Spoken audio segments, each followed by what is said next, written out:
Today we're going to talk about iTEC and what iTEC is. So in order to get to our landing page or inside of our app of iTEC, we'll go to Menu, Applications, and hit the iTEC button listed.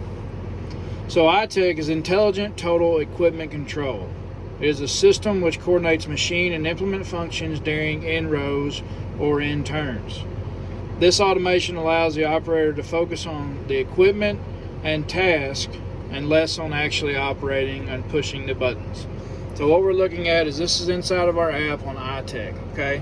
So with nothing set up, we'll go to iTEC number 1, which when we talk about number 1, we're referring to our 1, 2, 3, and 4 buttons. This is iTEC 1 and this is iTEC 4 button.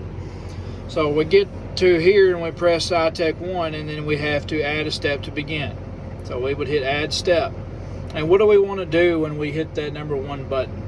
Okay, so for instance, say we're pulling a planter in a field and we're getting ready to make a turn at the headland. What do we want our vehicle to do? So first off, I think we want our vehicle speed to slow down to make the turn. That way we don't cause ruts in the field, we don't turn at high speeds. So we then slow it down to whatever miles per hour we would like, and then we would enter a step distance. Now this box over here will kind of help you understand on the machine, basically prioritizing different actions from greatest to least. So anything with a negative value is going to happen first. Anything as you move across, anything is going to be less of a step distance. It's going to happen second, third, and fourth. So we're prioritizing our different actions by setting the step distance. Next, we can see that we have step number 1. Our function is our vehicle speed, our action, and our distance that we're using to prioritize after we push the button. Then we can add another step.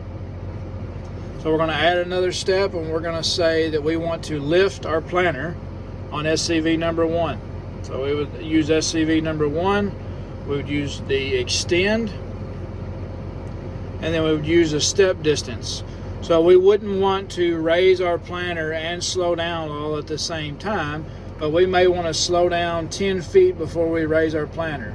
So using the step distance, we're going to prioritize the slow down first so that we can cross over into our headlands and be consistent in section control.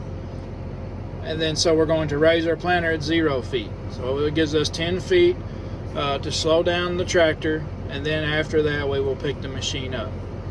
We will hit the next button once we assign the appropriate steps that we want to do in iTEC 1 button, and then we have to name this sequence.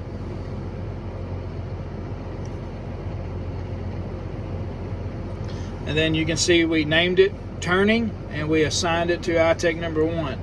If you didn't want it to iTEC number 1, you could assign it to iTEC number 2 or both of buttons at the same time. And we would hit save. That is creating a sequence in iTEC. In order to turn on iTEC, you can turn it on here, on or off. And important thing to know, when you turn it on, it does show up on the corner post display as iTEC.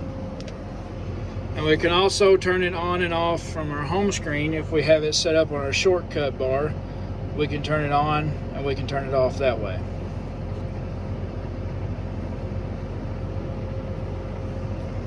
Another feature is you can create active sequence sets. So for different implements, for example, a planter, a disc, a MOCO, anything that requires several pulls of SCV levers or multiple button pushes.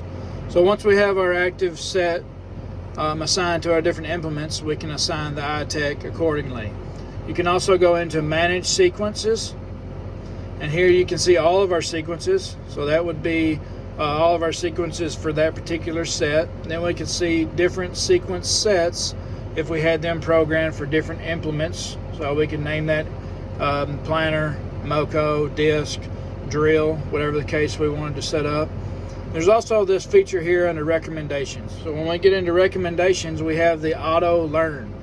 So what auto learn is when we turn the system on, the system learns every operator action in the background.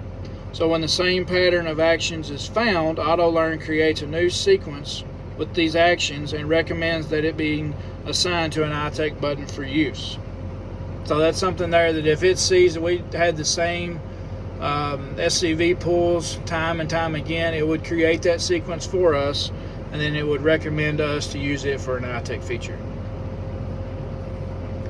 That is a high-level overview of setting up an iTEC sequence and how iTEC works.